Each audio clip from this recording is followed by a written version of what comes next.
Hey guys, welcome back to the Stingy Trigger Tabletop. This is Trigger here today to do a quick little video about a fun little piece of gear I picked up a little while ago. This is one of the old civil defense radiation detection meters. This happens to be model CDV-715. I thought I'd go over its operation with you guys real quick and give you a little word of caution when it comes to these guys. It's pretty basic. It's one knob, runs all your controls and functions there. Right now we've got it warming up. Basically, in order to operate this unit, you go ahead and you can twist the knob. It's got a momentary setting. You'll see the needle bounce over to circuit check. That means all the electronics are working. You then flip it over to the 0 setting and you let this warm up. Now I've had this warming up for a couple of minutes, so we can go ahead and 0 it. And what you do is you twist this little knob one way or the other until you get the needle to rest right on 0 on your gauge. You can then go ahead and shut it back off. It's all zeroed and ready for use. Now, when you buy these things, you can find them at gun shows. Cheaperthandirt had them for a while. They won't come with the battery. Had to add that. And they'll usually come with a small packet of desiccant sitting in the bottom, keeping the circuits pretty nice. And as you can see here, most of the internals on these guys, I've had a couple of them, work pretty darn well. The one thing you do have to watch out for, this particular model, as its detection device, uses this sealed ionization chamber. And if this guy gets air inside, if it gets a hole rusted through or the weld breaks along one of the seams, it'll be no good. But typically, as long as you throw a D-cell battery in it and test it real quick, they'll work just fine.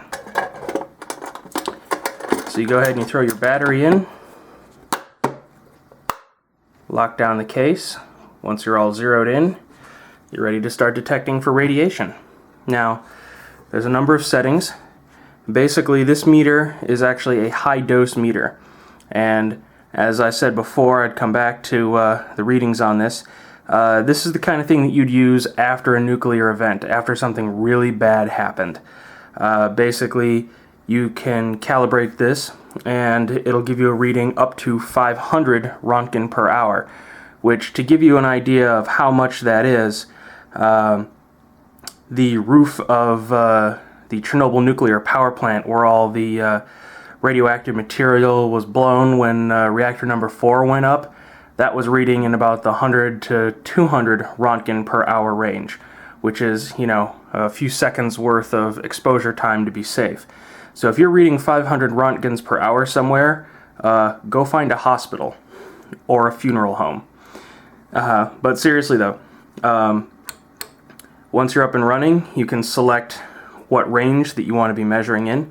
Like I said, it has a maximum of 500, and if this were reading anything, the needle would be up to 5, and then as it's set here on the dial, you multiply this reading by 100 to give you up to 500 Rontgens per hour.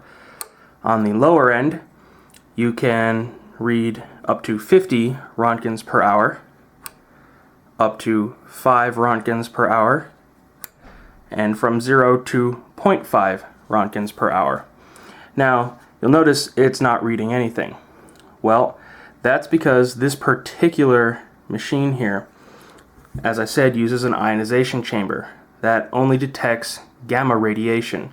So unless you're near a gamma source, say walking around outside of a nuclear power plant or, you know, weapons storage facility someplace with a large amount of shielded but not perfectly shielded nuclear material, you're not really ever going to see any kind of reading unless you're in a highly contaminated area.